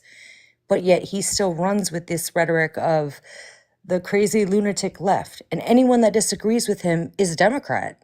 And I always say, I don't abide by any contract. I am a free thinker. I'm a free feeler. If I were to say what side happens to align with my beliefs, it's 100% blue Democrat. But at the end of the day, that's my freedom and my will. It doesn't mean I hate Democrats. It's just since the day I've been able to vote, that aligns with my beliefs. I believe in humanity. I believe in a system that was once good, where what you put towards your taxes, pardon me, is given back to you, and we trust our leaders are not going to just look at it for business purposes or profit. We're looking at our leaders to give it back and fix infrastructure, fix healthcare, fix humanity, fix poverty, help with jobs. And I'm not even talking about where AI is going as far as the conversation of post-labor economics. When AI starts replacing jobs, what are the elites thinking are going to happen with those people who can't apply for jobs, and yet you're taking away their right to food and basic needs? That right there shows you they're trying to, quote, drain the swamp, but the swamp is us. We are the poor. We are no longer average. We are no longer white collar if you're making $200 and below $1,000 a year. Once people start realizing that and we unite despite, let's say, religious differences or whatever, and respect our veterans, one, respect our children, education, two, three, respect giving back to the community and fixing the goddamn potholes instead of fixing the elite's driveway who has a double coated granite block. You know what I'm saying? Like there comes a breaking point where I don't want it to get to a point where people see how bad it gets and how much it hurts them and can foresee and look into the future and say, well, shit, my taxes aren't going to be paid back in any way. And it's going to some one very small percent of humans profiting their pocket or their bank account. Like, I just wish people could be a little kinder and stop picking a side and realizing that, hold on, I'm human, and what I'm paying this chunk of money towards taxes is not giving back to the community and to all of us, the hardworking farmers, the hardworking blue collar, the plumbers, everything other than where politicians are going right now, and that is who's funding them. And big donors should not be allowed. And the rhetoric should not be allowed. And we should not be having a president who is convicted of crime and clearly disrespects women be in a position to make decisions where our money goes. And it's sad to me that there is certain individuals that just can't pull it back for 1 second and say, you're not saying you're Democrat, you're saying you're human. And pulling back and looking at your moral code and being like, do you realize where your money is going? That will make the change first. And then two, where it's not going and how it's going to impact you if you look at the money trail and where it's going towards. When that gets in someone else's pocket, that can't be respent by you. And that's why the economy goes down. So educate yourself in where your taxes go. Question when you go to file your taxes and it's a huge chunk of money, start looking at where it's going towards. Is it going towards Alligator Alcatraz? And do you like that? Are you okay with that? Or would you prefer to go to our farmers who are providing clean food towards us if Bill Gates doesn't obtain all that land in the next 5 years with the profit that he's gaining from that? Ask yourself those questions and stop wasting your beautiful time investing in conversations and arguments just to get an extra like, which is 1 cent, maybe 5 cents. It's not paying you back that energy. Energy goes where energy flows. And I will say that to the damn. Can I just ask one question? You mentioned Bill Gates. What is he doing? Oh, he's buying all the farmland. Okay. He's That's a bought all new the. one. What is he planning to do with all the farmland? I believe I don't want to paraphrase, but he has been targeting local farmers that can't afford to upkeep their farm to buy that land because he understands that the value of land, if money were to be taken away, defines wealth. And oh gosh, it's a All right, loaded I'll definitely question. look into that on my own. So let me just quickly say hello, Riot Maker. Thank you for coming by and giving gifts. Trucker Makes and Trucker T, hello, welcome all. So thank you for broadening beyond because my question was rather limited in scope, and I appreciate the fact that you broadened it out. So we'll kind of let's keep going down that theme because all of the solutions, I'd like to know how they're going to happen. So if someone says unity, I want to know how do we unify, and because that's the part that's missing for me always in these conversations. People say, "Oh, we have to get together. We have to come together." True. I think everybody kind of knows that, but it's like when a marriage counselor tells a husband and wife or two married people, the key to your relationship is communication. Okay. Well, how the fuck I do I do think that? You I know? think adding a level of urgency before the damage is done and people become reactive, can people just try to put the rhetoric down for a minute and be like, well, hold on. Let's forecast in our minds forward how this is going to impact me. And if Bill Gates has bought up 30% of the current farmland, it might be higher now. This was about 2 years ago. Why? Ask yourself why. My favorite question. Why is he doing that? And then why was the current bill submitted that they wanted to start selling federal land, our safe land, our native humans' land, and that we pay taxes to keep and upkeep? They all of a sudden said they want more land, told Trump. Next thing you know, they want to start to sell off chunks of our federal protected land. Think about that, because they cannot buy enough. And now there's a war going on of how much land can be bought by these wealthy people at the expense of farmers. And they'll drop maybe 50,000, 500,000 for their farm. That farmer thinks it's all good. If they go to the East Coast or West Coast, cost of living is not going to compensate what $500,000 would do, or what they think could do. The question is, ask yourself why they're buying this land, why there was the bill that was they want to start selling off chunks of our federal protected land our taxes have paid for years, not even our land. Ask yourself why.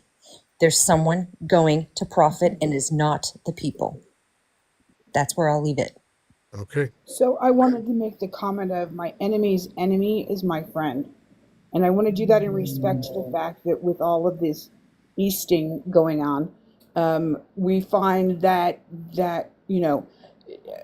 we were Trump's enemy. The Democrats were Trump's enemy.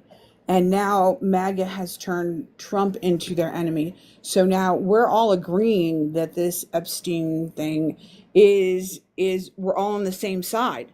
So you ask what can bring us unity, and I think we've kind of stumbled on that. I don't know that anybody expected to, but I think we've kind of stumbled on that because everybody wants to see what's going on with this, and we've kind of the MAGAs had enough of Trump at this point. I think that was the breaking line, and so now they've become our friends because they want what we've wanted all along. I mean, I think that's a stretch that they become our friends, but I get what you're trying to say. And Tammy, welcome. I see that you're here too. Just so everybody knows, my latest video was posted just recently, and it was the excellent explanation that Tammy gave us last night about what was going on with Medicaid, Medicare, and Social Security. So I'd recommend it. So anybody else, how do we come together? How do we unify? Can I piggyback on one thing that Compu said? All right, there is nothing harder in the world that when you in your existence here as a human can admit you were wrong. And do you know, like when you go to your sister and you're like, I was wrong. I think I might have messed up. And if she says one of two things, one, hey, I get it, we're all learning. Or if they say two, fuck you. You came at me, and like creates this like place where I never want to piss her off and I never want to apologize again, and I hate myself and my life. The hardest thing in the world to do is forgiveness. And I'm not saying you need to forgive. I'm just saying you need to sometimes give grace to where people might have been lied to and sucked into something. And when they come out of it and they're empty and alone, the last thing they want is to be kicked down. And as a Democrat or independent, do better. Try to understand that you have the upper hand. You can be the bigger person and being like, yeah, it was pretty fucked up, but hey, you know what? Let's unite and move forward together. Let's not keep this rhetoric up like Trump because you're just as evil as they are. If you're like, fuck them, guess what? They're human too. We all make mistakes. And the second you can be like, you know what? I admire you for being able to say, I think I might have made a mistake. I voted for this guy and I don't like it. We'll unite a lot quicker if you can get to that point. So man the fuck up, or even better, woman the fuck up. Okay. So, I don't know why that's better, but that's interesting. So, I can forgive differences of opinions very easily because big deal. You have a different opinion than mine. I like chocolate ice cream. You like vanilla. Cool. Doesn't affect anybody. You know, you think Fords are good. I think Porsches are good. Who cares? But when the difference of opinion is it's okay to ship people off to a gulag for no reason, I'm not forgiving that. I don't give a fuck what anybody says about it. The kumbaya bullshit is great. There's a place for it. But that's not a difference of opinion. You're not on Team Humanity at that point. When you're cheering for that, all these fucks that were at the rallies holding mass deportation signs, fuck them. I'm not forgiving any one of them. They woke up finally, like Joe Rogan. Oh, I think Dump lied. Fuck you. You helped get him elected. I won't forgive those fucking people. I agree, and I really want to hate them. But a part of me is like, is I don't that hate not them. going to... I don't know. I don't hate them because that's Oh, I hate too much them. of a commitment to being involved with them. But I'm not going to forgive them either. I But hate them. the difference Can is we keep the wheel rolling forward? A wheel repeats itself, but the wheel does move forward. How do we evolve and show them how to be a better man? the difference Okay, is like let's hear from some other people, so that we're not monopolizing the conversation. So, Traffic Man, what are your thoughts? I think the important thing is if we want to look at this from a two-side system, let's start with the Republican side because the Democrats are really easy to take care of. The Republican side, they need better leadership. They need leadership that is more empathetic to the average man. I know that they try to run on the fact that, oh, we're for the working class and all that stuff. And I will tell you, recently, well, not recently, within the last couple of campaign cycles of the president, they've changed their wording from the middle class to the working class. And I think that's very important to realize that they've changed that because they're trying to make it seem like they're for everybody that has to, live paycheck to paycheck kind of thing, stuff like that.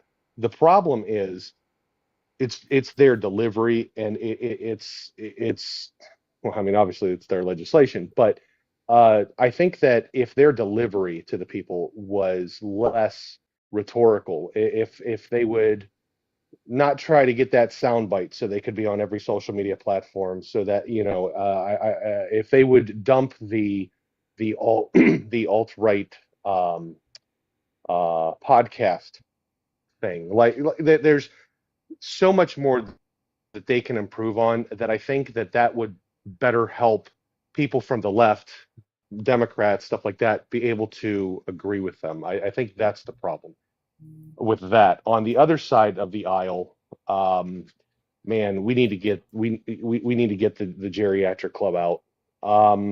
I think part of the Democratic problem is that we need younger people. We need fresh ideas. We need people that can better articulate things to people like myself. I see it all the time on this app where people are always complaining about millennials. Oh, someday when you get a house and you need to start paying bills and blah blah blah. Bro, I've had a house for like 20 years now. I don't know, I'm there. So I Yeah, think the I think idea that a that house is the suddenly the going to make big you thing is, evil is weird. well, yeah, exactly. Right. But I think what we need to do, I guess, across the board is cut down the goddamn rhetoric. Stop. I know that it's the neat thing to do, to get on TV, to get on all the social media apps, all that stuff, to get your message out there. But that would be my starting point. Okay. From there, there's many directions to go, but I believe that the starting point is we need to cut down the rhetoric. We just like these people are our leaders. Act like it. Well, they're theoretically our leaders, but Vicky, what are your thoughts? I, when after I opened and then you said what you did, it really got me to thinking because every month I go to my county party meeting and we always open with the pledge. And I'm finding it harder and harder whenever I say the words and I really listen to them, about united, and it just, we do, I think, honestly, we need to just, there needs to be a reset. People need to be done. I mean, we need to say, okay, it's time to just start over. Whole new set of representatives, whole new set of senators. And if they don't listen to us, they're out because we are the bosses, and by we, I mean us and the Republicans. I mean, everybody is the bosses, and we need to get rid of this rhetoric of, I am so sick of the junior high name calling. It it is just asinine and stupid, and it just hurts my soul. I'm older than you are, so I'm probably the oldest one in the room, but my dad raised me that hate was the absolute worst four-letter word. You don't say hate. It's just not, it wasn't allowed. And I find myself really struggling because I always want to say that word. It's really difficult for me because he just does that to me. And the other people that are aligned with him and what's happening. And I know that my great reset idea is just pie in the sky dream, but we've really got to start at the local level and just work our way up. Yeah. Yeah. I appreciate that. And since we're wrapping up, I've been dropping people down as they finish. So have a great night. So I am going to take the reset idea further. By the way, I still have 65 Red Hot Chili Peppers waiting as a goal. We're at 66,000 with 65 people in here. I know we could easily get to 100,000 in the next 15 minutes. I know it. I know we can do it. Tap away, tap away, tap away. I appreciate it. And again, I'm here Monday through Saturday, 10 p.m. Eastern. We are joined by Tammy. How you doing, Tammy? Thank you so much for having me up. I actually hopped on to reach out to some of my international friends to get some ideas on home remedies for a toothache. I'm struggling with a Oh, toothache I wow. haven't had in 30 years, but but of course, I heard most wonderful things, right, that you talked about. ML Blue, right, who talks about the farmland being brought up. I also want to tie into that. It's the water access too, right, that has been being brought up. More than 8 years now, our reservoirs have been purchased by people, right? The Amazon guy, right? He's bought a whole bunch. Yeah. That means something, right? That tells us something. And then, dear brother, I know you want to go, but I do want to touch on too that um, it's kind of a stupid idea. I feel stupid because it feels so small, right? But what so many people, including myself, what we've been doing is starting to have it's a grassroots, of course, but it's community based, right? To where we are building within our community. And CompuBear, I'm going to respond to you for remedies on my toothache. But it's we actually just gained a huge ally, a resource from Nigeria, right? That is tied into um, big information stuff. So it's Ireland, the UK, the US, and Nigeria that we have now, which is, and all it really is, the whole idea, because I don't know what to do either. You know what I mean? I don't know what to do. We can't all do a January 6th. You know what I'm saying? Nor Right? would we want It, to. nor would we want to. And so, how, what I think is in my heart and in many hearts, right, is recognizing, of course, the damage that is happening to us, and creating community, barter system, the share system. And helping us within that realm, within and building that community, and then connecting with the other communities around the world, right? As a way of really kind of diverting ourselves from the need of government, if that makes any sense. Hmm. Yeah, it does. It does. Thank you so much. And again, I let everybody know that your excellent advice from last night was posted just a couple hours ago. So anybody that wants to come to my profile and look at that, just look for this logo that Tammy has, and you'll see the video. But it is the most recent one, so it should be easy to find. Thank you. Right. Well, I'm honored. I'm honored in that. Right. And the whole idea, right, is that we educate each other, we hold each other's hand, we understand the rules. Understanding the rules is the way that we can work through some of this, and by holding on to each other, I think, right, is finding that way. People who have wells, right? Um, I think you know what I'm saying. yeah, absolutely. Yeah, you're spot Okay, on. so thank Excellent. you. Thanks again. Have a great night. We'll see you soon.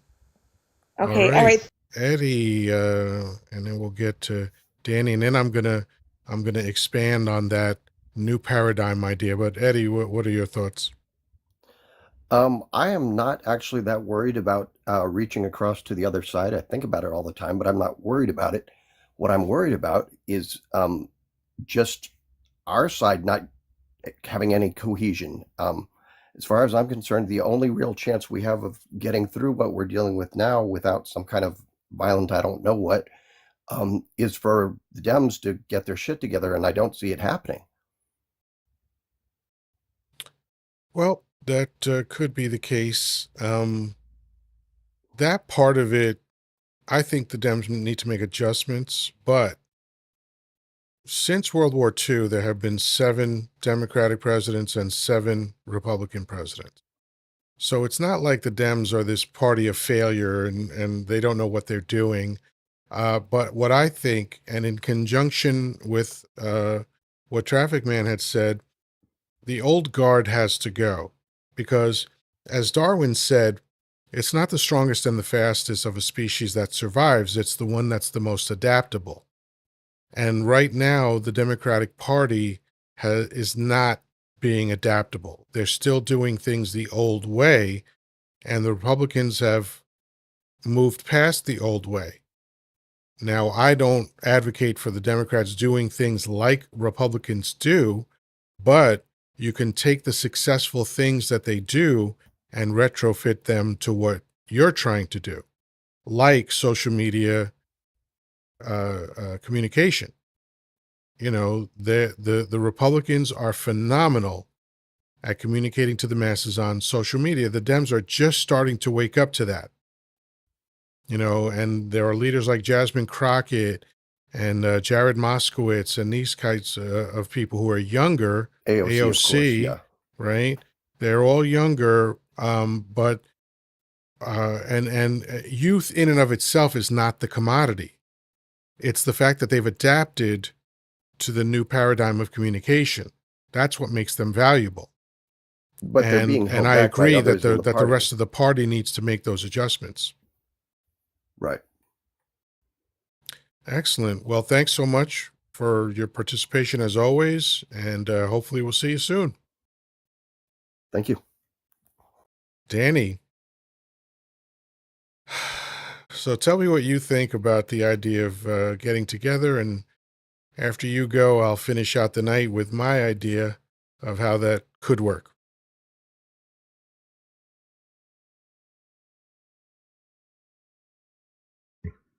I started talking and the mic was muted. I'm really getting good at that. You'll get the hang of it eventually. Yeah, well, you know, I muted my mic because I was tapping so much Sure. and trying to get you up there to your 100,000 likes, and I was making my comments in the chat that this is our new goal. Yeah. We need to, you know, do this and that. So that's why we call you the tapper in chief, man. You were doing the good work. And I was sitting there trying to listen to everybody, and I'm going, well, what did he say? What did she say? I don't know. So I'm just, you know, anyway. I'm at a loss because I was trying to tap and get you up to 100,000, and I was focused. But anyway, it's going to be a monumental challenge in itself. I hate to say. I really think the two-party system is hurting us more now than ever. And I don't think that us keeping the two-party system is going to make it. I don't think the electoral college is survivable. It has outlast this time. Yeah, and 1865 was the expiration date, as far as I could tell. Well, yeah, and I have to totally agree with you. So I think that. You know what? The biggest thing I've always said that when people start asking me, you know, back when I was in the service, because I had people that were not soldiers, because they wouldn't dare ask each other what your party affiliation was, is that when people would ask me when I was in uniform, and especially when I was a recruiter, they ask you, well, so what are you, Sergeant Mitchell? Are you a Democrat, Republican? And I said, no, I'm an American. And to me, I fought for this country to protect both parties, everybody in the country. I didn't care if you were Democrat, Republican, Jewish, Catholic, Christian, Baptist. I didn't care. It was not important. Right. The main thing is people don't understand. We all bleed the same. We're in combat. You know, we all die unalive the same. You know, it's right. no and the party has nothing to do with it. On my dog tag, it said my serial number and my whether I was regular army or reserve or national guard. That's the only thing in your religion. That was the only thing on my dog tags. So I just think that if we do come back, and the only way we're going to come back is going to be as Americans, not as Democrat, Republican, Independent. I don't care what you think. You call yourself the Liberal Party. I don't care. Be a American. I like it. Wear and bleed the red, white, and blue in your heart, and just be a good person to everybody. You know, we were talking earlier about all this money that we spent on Alligator Alcatraz, and they did this erection of this camp, and less than a couple of weeks. I mean, it was up and running. But the thing is, they could have taken that same money, and I absolutely believe this with all my heart, and take the homeless off the streets. Every swinging one of them. And the reason why I want to say that is because I would say at least 70% of the people that are out there that are homeless are veterans. Yep. And we deserve to treat our veterans better than that. And I wish to God that they would have taken that money and do that. But knowing Donnie Dump and his value of veterans and calling us suckers and losers and avoided the draft 5 frickin' times, that is not ever going to happen with him and that administration. So I hope and pray we do come together. I hope and pray that the people wake up in this country and decide: are you going to be an American, or are you going to be a MAGA, or whatever else you want to call yourself? If they really want to push this America First agenda, then start with the people of America, not by dividing us in parties or red states, blue states, or what, or we're all in a state of trouble if Mm, we don't get this thing put together. right. So that's what I wanted to pass on to you. I do want to tell you that you've had an incredible live. Your discussion moved, I mean, great. They did the same thing in my live earlier. Yeah. I kind of brought up something, and all of a sudden the chat just took it over. The panel just Yeah. took it. It The was panel, great. the panels are excellent. I appreciate every one of them. And so And don't forget tomorrow, yeah, oh, yeah. casual friend Well, that trivia. tomorrow's Thursday, isn't it? No, Thursday, Friday. I'm sorry. Yeah, Shoot, yeah. I'm screwed up No, both I today. had to check because I wasn't sure. I've been so excited about Friday coming Yeah, up. yeah, yeah. I went right into Thursday.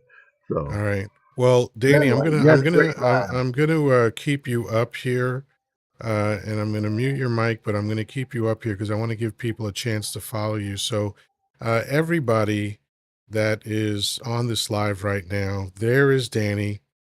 Click on his picture and follow him, please. That is my recommendation because listen to the kind of compassion and care and empathy that comes out of this man's mouth. He has a right to be bitter and angry and resentful toward America because he sacrificed so much for America. But he's not. He's kind, he's caring, he's loving, he's generous, he loves to laugh. This is the kind of spirit that I gravitate toward. And of course, everybody that was on the panel tonight, I appreciate you tremendously. Hey, WKRP man, good to see you. So hopefully everybody is starting to follow Danny. I'm going to drop you down now. As always, have a great night and I will see you soon. And now I want to kind of wrap things up with my impression of like the idea. And oh man, we're so close. We're at 80,000. Keep tapping, please. So here's my idea. And it's sort of a little bit of what everybody said with a twist at the end. I do agree that unification is the answer. I am disappointed by the lack of unification throughout world history. This is not just an American thing. This has been going on since before recorded history. And once we started recording history, we could see that it's always been an issue. When you look at things like the oldest known texts, like the Cirrus Cylinder, or what Ptolemy wrote, and all these other things, when you see things that came out of Mesopotamia and China, since China's a very old culture as well, you can see that human beings have been in this struggle for the longest time. And yes, it is obvious that that would be the first biggest step we could take, is to be unified. unfortunately for me, I just don't see that in the cards. So the reset that was alluded to earlier, I think is a little bit broader than what was discussed, even though I agree with everything that was said, right?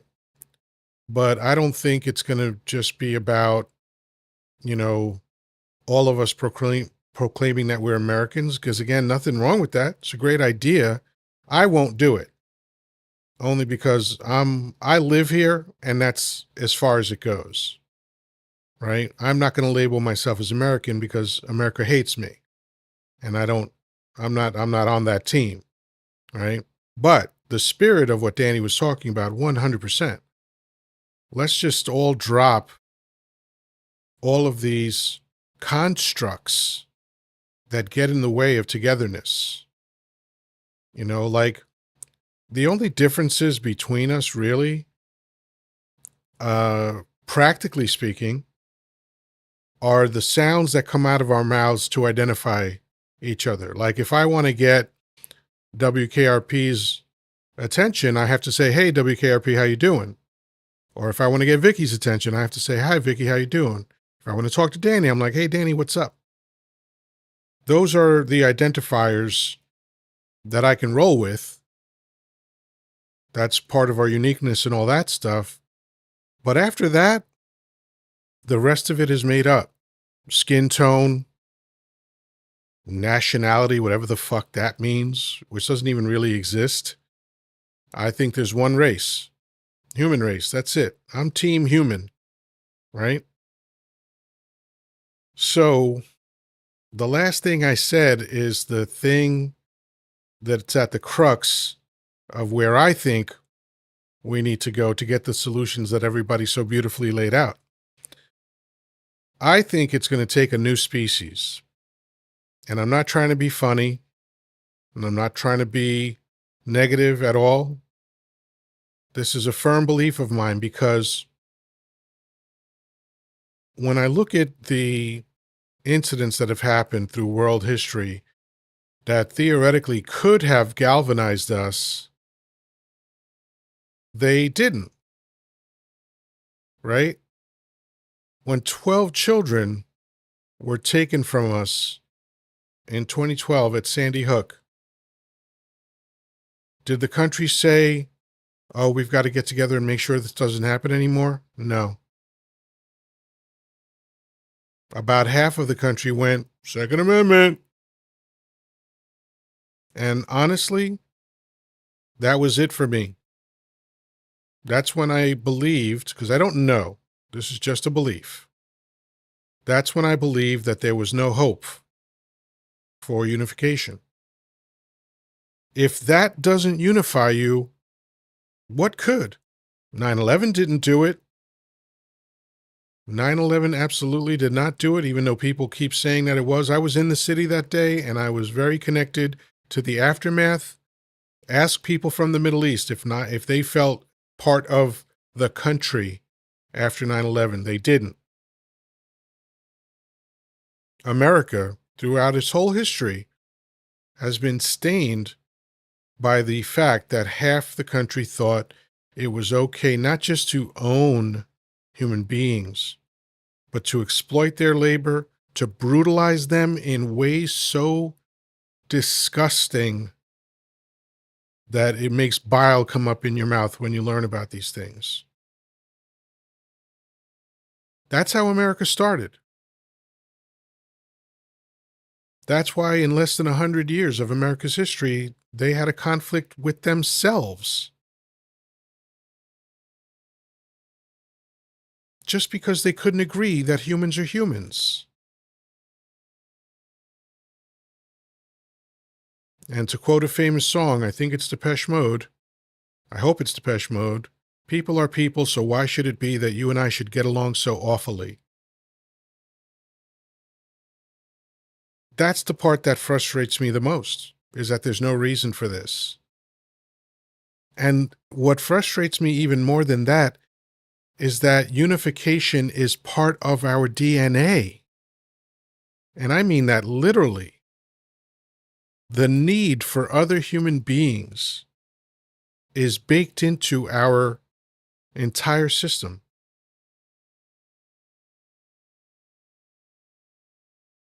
When a mother feeds a child with her breast, and this is something I just learned a year ago, something amazing happens just from a biological point of view. Because I always just assumed that, okay, there's this weird design that's in a lot of mammals where women can sustain a children's life through breast milk. So I just thought, okay, the baby is receiving breast milk from the mother. But I was wrong. That's not the only thing that's going on. The mother's nipple is designed to extract information about that baby and change the constitution of the milk so that the baby can be nourished more thoroughly. How amazing is that? How amazing is that symbiotic, how amazing is that symbiotic relationship between two human beings? That kind of communication that goes beyond anything that we could ever intellectually design. When I heard about this, I was just floored. But that's why I listen to the podcast that I do, because I learn stuff.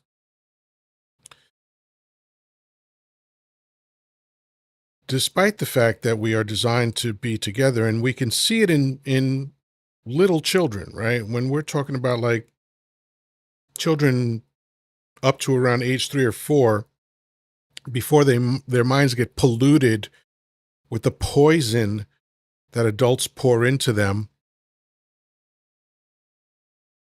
they don't have any problem connecting with one another.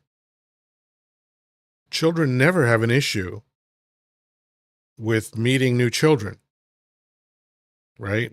Once they're like verbal, they're like, "Hi, my name is so and so. What's your name?" That's it. Or, "Hi, do you want to play?"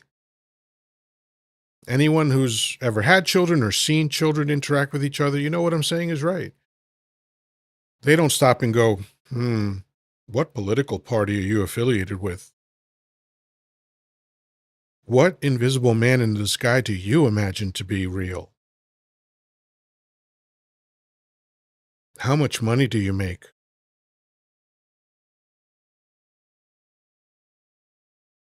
They don't do any of that. They just connect. So the evidence suggests to me that that's what we're designed to do. We're designed to connect. Because the other side of that evidence is what happens when people don't connect. It literally breaks people to not be connected to other human beings. We saw that during C-19. Depression skyrocketed during the lockdown because people were deprived of the most important thing to them, which is connection with other people.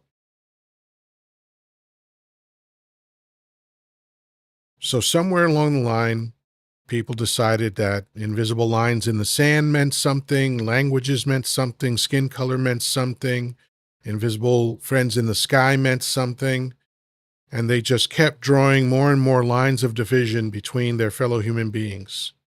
And that disappoints me, because that's a choice. There's nothing necessary about that. There's nothing even useful about that. So that's why I think, it's just like George Carlin said, I'm waiting for the next comet to hit. It might take a clean slate. I'd love to be wrong about that. I'd love to see it change yesterday. But we've been around for roughly 300,000 years and we still haven't figured it out.